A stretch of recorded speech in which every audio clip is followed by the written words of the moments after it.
नमस्कार, मैं संजय सनम। यूट्यूब के सभी व्यूवर्स का हृदय से अभिवादन। व्यूवर्स, आज राजनीति की चटपटी और कहीं कहीं कुछ अटपटी खबरों की तरफ चलते हैं। देश विदेश की बात करते हैं। सबसे पहले बात करेंगे बंगाल की।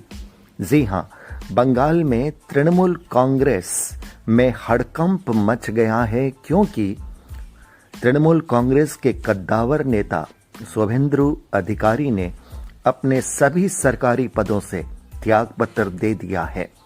यह प्रक्रिया काफी दिनों से चल रही थी, कुछ मान मनोबल की प्रक्रिया भी चली थी, लेकिन शुभेंदु अधिकारी मान नहीं रहे थे। बताया जा रहा है कि शुभेंदु अधिकारी का तकरीबन 68 से 70 विधानसभा सीटों पर दबदबा है और मामला जो हमारे पास अपुष्ट जानकारी आ रही है, उस आधार पर इस बात के लिए उलझा था कि शुभेंदु अधिकारी इन तमाम सीटों पर अपने पसंदीदा उम्मीदवार देना चाहते थे और ये बात बनी नहीं, क्योंकि आप जानते हैं कि बंगाल की राजनीति में पीके फैक्टर यानी प्रशांत किशोर, जो कि राजनीति रणनीतिकार के रूप में हैं, उनकी भूमिका अहम है और उनके हस्तक्षेप से तृणमूल कांग्रेस के कई नेता परेशान हैं। ये भी कहा जा सकता है कि पीके की वजह से ही कहीं तृणमूल कांग्रेस के स्तंभ अब तृणमूल कांग्रेस को विदा देने की, यानी विदा लेने की, देने की बात तो मैं नहीं कहूंगा, विदा लेने की तैयारी कर रहे हैं। लेकिन ममता बनर्जी की जो जीवटता है वो भी बेमिसाल है।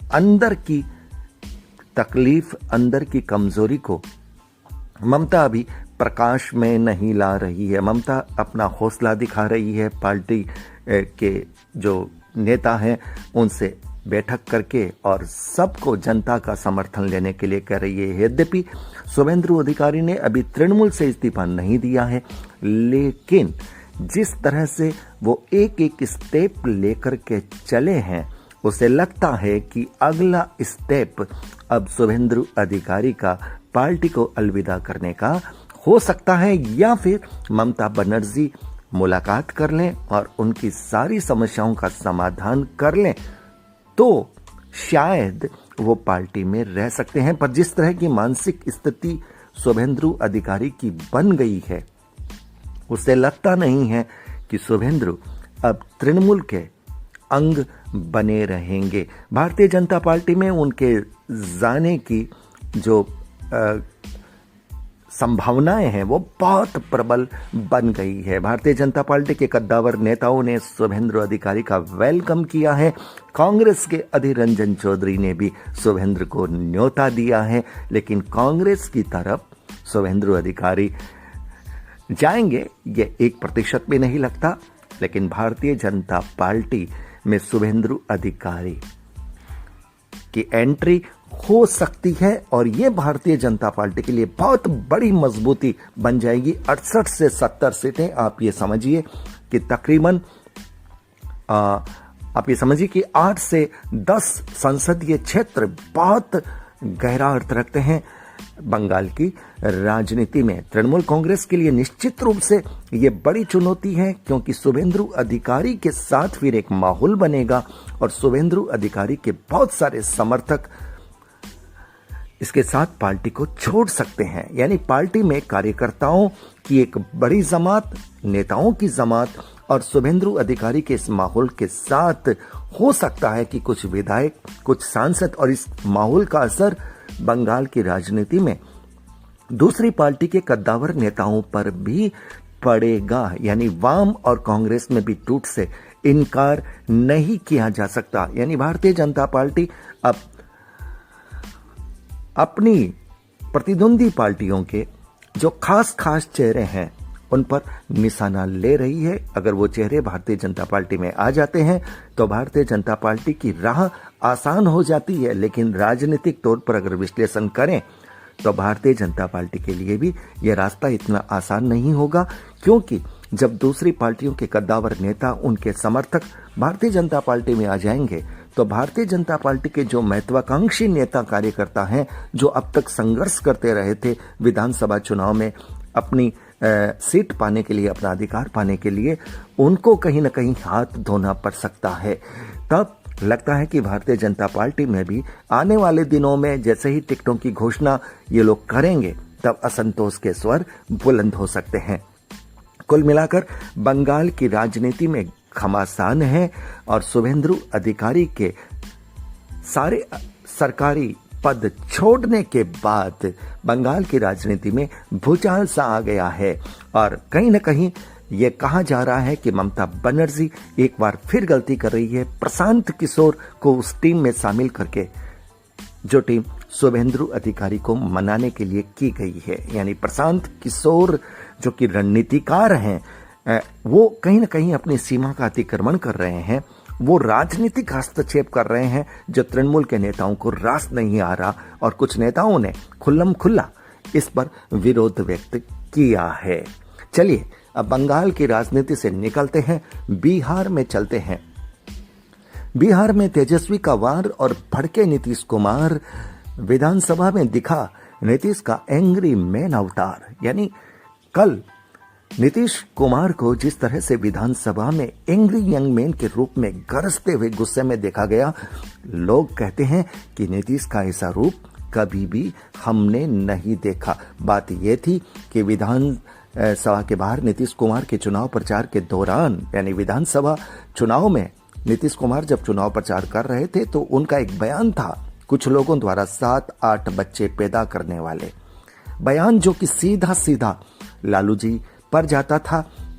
और इसका हिसाब चुकता किया तेजस्वी यादव ने। तेजस्वी यादव ने बिहार में 17वीं विधानसभा के पहले सत्र में अपने भाषण में नीतीश कुमार पर जमकर निशाना साधा। तेजस्वी ने कहा, नीतीश कुमार को एक लड़का है भी या नहीं पता नहीं, और लड़की पैदा न हो जाए इस वजह से उन्होंने आगे बच्चे पैदा नहीं किए। मुख्यमंत्री जी पर यह शोभा नहीं देता कि वो दूसरों के बच्चे को गिने। इस बात पर नीतीश कुमार बहुत नाराज हुए। उन्होंने कहा, तुम मेरे भाई समान दोस्त के बेटे हो, इसलिए सुनता रहता हूं। और नीतीश कुमार की जो भाषा, नीतीश कुमार का जो अंदाज बहुत गुस्से में दिखा, पहली बार गुस्से में दिखा। और आप ये कह सकते हैं कि 17वीं विधानसभा के पहले सत्र का जो ये आखिरी दिन था, बहुत हंगामेदार रहा। बिहार और बंगाल के बाद दोस्तों, जैसा कि मैंने कहा, कुछ अटपटी खबरें भी होगी। अटपटी खबरों में आप देखिए कि उत्तर कोरिया जाना जाता है तानाशाह किम जोंग के नाम पर, और उत्तर कोरिया के तानाशाह किम जोंग ने कोरोना वायरस के संक्रमण के प्रसार पर काबू पाने और आर्थिक क्षति से बचाव के उपाय के तहत कोरोना संक्रमित लोगों को फांसी पर चढ़ाने का हुक्म दिया है। आप ये देखिए, सरकारें अपने नागरिकों को स्वस्थ करने का प्रयास करती है। आज तक हमने किसी भी देश में ऐसी खबर नहीं सुनी कि उस देश की सरकार ने या उस देश के प्रशासक ने कोरोना संक्रमित या किसी भी महामारी से ग्रसित अपने नागरिकों को मारने का इस तरह से हुक्म दिया है, यानी फांसी पर चढ़ाने का हुक्म दिया है। एक खबर अटपटी वैसी ही पाकिस्तान में होगा। बलात्कारियों का रासायनिक बधियाकरण, यानी नपुंसक बना दिए जाएंगे पाकिस्तान में बलात्कार करने वाले। पाकिस्तानी कैबिनेट ने शुक्रवार को बलात्कार विरोधी 2 अध्यादेशों को मंजूरी दे दी है, जिसमें दोषों की सहमति से बलात्कारियों को रासायनिक रूप से बधिया करने और बलात्कार के मामलों की सुनवाई के लिए विशेष अदालतों के गठन को मंजूरी दी गई है। मालूम हो कि रासायनिक बधिया या केमिकल कंस्ट्रक्शन एक ऐसी रासायनिक प्रक्रिया है जिससे व्यक्ति के शरीर में रसायनों की मदद से एक निश्चित अवधि या हमेशा के लिए यौन उत्तेजना कम या खत्म की जा सकती है। यानी ये पाकिस्तान का जो निर्णय है वो काफी सराहनीय कदम कहा जा सकता है कि बलात्कारियों को नपुंसक बना देना, ताकि भविष्य में कभी वो इस तरह की हरकत भी न कर सकें। तो दोस्तों, आज की जो चटपटी कुछ अटपटी खबरें थी, उसमें अब एक खबर हम महाराष्ट्र से भी जोड़ दें कि कंगना रानौत के बंगले पर बुलडोजर चलाना गलत था, हर्जाना मिलेगा। कोर्ट ने कहा बाहुबल का उपयोग नहीं कर सकते। यानी इस तरह से बीएमसी को झटका लगा है।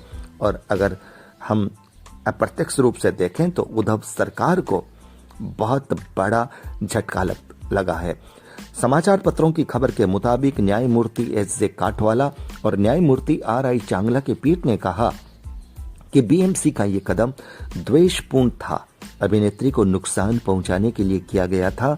अदालत किसी भी नागरिक के खिलाफ प्रशासन को बाहुबल का उपयोग करने की मंजूरी नहीं देता है।